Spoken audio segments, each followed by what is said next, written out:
Welcome back, everyone. Always interesting finds over on the AI Agent Store website when you say, we keep seeing tools pop up that can really streamline things. Absolutely.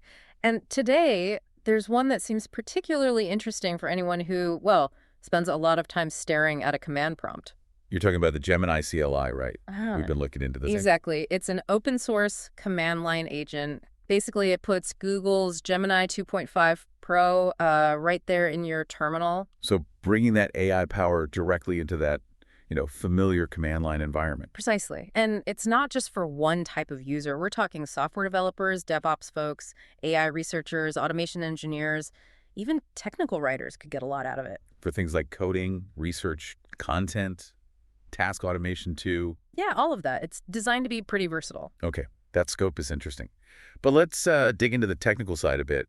The specs look quite impressive. That 1 million token context window really stands out. Oh, definitely. 1 million tokens is huge. It means it can handle like massive amounts of code or documentation in one go. And it uses something called REACT, Reasoning and Act Loops, Yeah, and Model Context Protocol. right. React is sort of its thinking process, how it figures out what to do and then does it. MCP helps it keep track of the project context over time. Plus, it does web grounding with Google Search, so it's pulling live info. Exactly. It's not just stuck with its training data. It can check the web for current information, which is critical for research or, dealing with the latest APIs. And how does that translate practically? Like actually running shell commands or messing with files on Windows, Mac OS, Linux? That's fundamental. It can Yeah. execute commands, read files, write files, basically interact with your system directly based on your natural language instructions. That combination of reasoning, context, web access, and system interaction is what makes it powerful. Okay, so with all that capability, what about autonomy? How much can it do on its own? That's another area where it seems quite strong. We saw an autonomy level around 84%. 84%. That's pretty high. It is. And that, again, ties back to the React architecture. It lets the agent figure out a plan, use its tools like the terminal access, file operations, and execute steps without you needing to hold its hand the whole time. So it could handle more complex workflows, like debugging or maybe implementing a small feature. Yeah, potentially. Things like debugging, maybe adding basic feature stubs, improving test coverage, tasks that usually require multiple steps. It can attempt those more independently.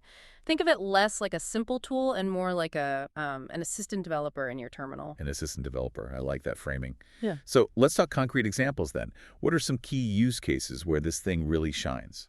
Well, for coders, it's writing, debugging, refactoring code right there. No need to constantly switch windows. Yeah. For DevOps or sysadmins, automating shell tasks or file system management just by describing what you want. Just telling it what to do in natural language. Pretty much, like find all log files older than 30 days and zip them up, that kind of thing.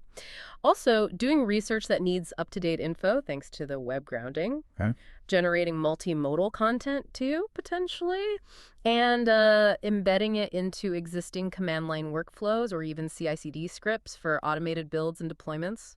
It's especially handy for really big code bases or working across lots of files where other tools might choke. That makes sense, dealing with scale. And for people wanting to dive deeper, what about integration info or community feedback?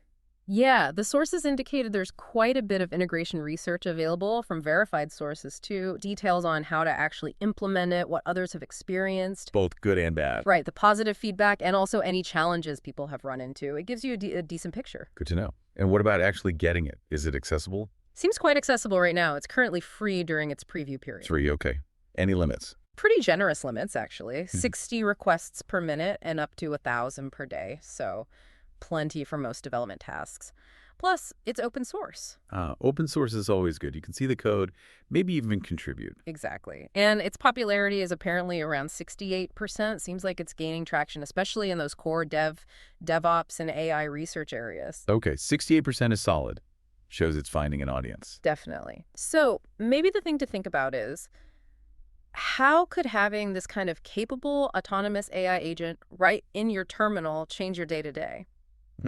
What workflows could you automate or simplify if complex coding, research, or system tasks could be triggered just with natural language in that environment you already use? That's a really interesting question to leave folks with. It definitely makes you think about the possibilities. For sure. Well, thanks for exploring that with me. And thank you all for tuning in. If you want to check out the Gemini CLI or discover other interesting AI agents, definitely head over to aiagentstore.ai. Lots to explore there. Indeed. And hey, if you found this chat useful, we'd really appreciate it if you could take a moment to rate us wherever you get your podcasts. It helps others find the discussion. Thanks again.